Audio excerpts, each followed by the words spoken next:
Morning, Jacob with Red Rock Roofing, standing for greatness. Today we're on Braden's dad's roof. The first thing I want to point out while we're doing an inspection here is basically what's called granule loss. What that is basically the granules from your shingles falling from the shingles and going into your gutter system. I'm seeing basically continual granule loss all throughout the gutter system, so that's definitely an issue. But what this really tells us is kind of the age, wear, and tear of the roof. The next thing we want to look at is basically signs and indicators of hail. The first thing that any inspector is going to look at are the soft metals.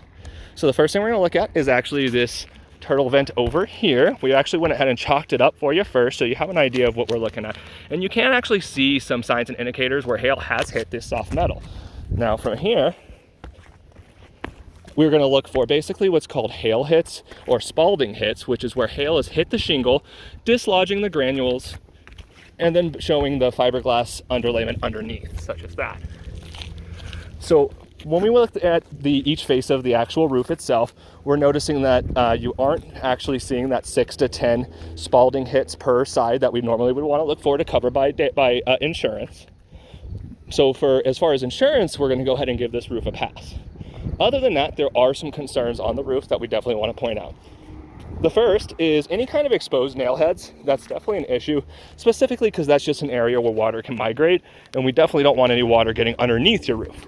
So other than that, I do see your ventilation as well. You do have a lot of vents up here. However, they're not staggered properly. So where you see these two actual like turtle vents side by side on each other, that's not really allowing the air to circulate in the rest of these areas, which is explaining all the heat damage that I'm seeing on these shingles. The heat damage, just so you can see what I'm seeing, is basically where all of the granule loss from all the edge of the shingles are pretty much gone.